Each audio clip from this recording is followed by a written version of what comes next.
right, guys, I wanted to show you, I considered our big three as far as mobility. Specifically, I'm going to show you ankle mobility. Now, before I get into it, I have to give it brief, but the explanation why, because ankles, people, I guess for the non-strength coach, the non-trainer may question like, why is the value and why is the importance of having that ankle mobility. It's your ankle, again, should be a mobile joint.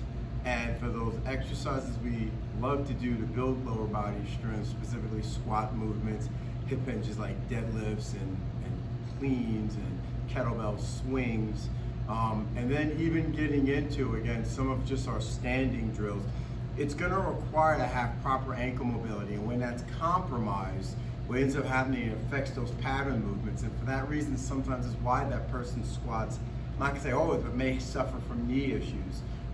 Those things are that may be that person that lunges, and because of a locked up ankle from rolling it or an ankle sprain they had when they were younger, it affects their ability to lunge, or more importantly, they don't lunge symmetrical, meaning one lunge on one leg is one way, and then they have another, they lunge on the other leg. There's a compensation, and that may creep up, affect pelvis, and may even creep up into lower back. So suddenly lunges, if you have, like, say, possibly load on your shoulders, a bag, or holding a bell, your back bothers you, and it can all come back from the ankle. So that's why I just think having proper ankle mobility is just so valuable to your training.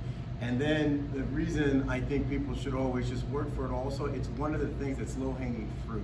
It's not that challenging to incorporate some ankle mobility into your workout. So I wanted to show you our ankle CARs, and again, CARs is just an acronym for controlled articular rotations.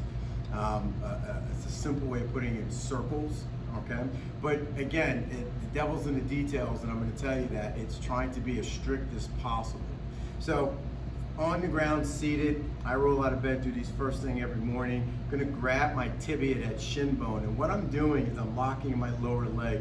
So I don't want the lower leg moving. I want all of the movement to come from that ankle capsule. And just using from the FRC world, they recommend using a clock system as far as cueing. So I think that's a really good way to coach this. So I'm gonna reference my big toe, and I'm gonna pull it up as close to my shin as I can do. Right now, that's 12 o'clock.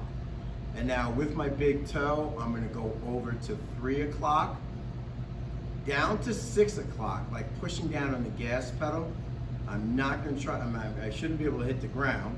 Then I'm gonna come up to 9 o'clock, and then back up to 12. So to repeat that, it's 3, 6, 9, 12. And I would do that one more time. I typically would go from 3 to 5 reps in one direction.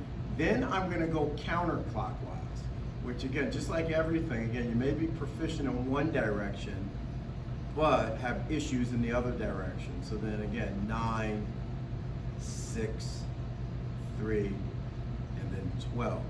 And again, you're not gonna probably get perfection, but you're striving for it. And again, minimize any movement from the lower leg, okay? Everything comes from the ankle.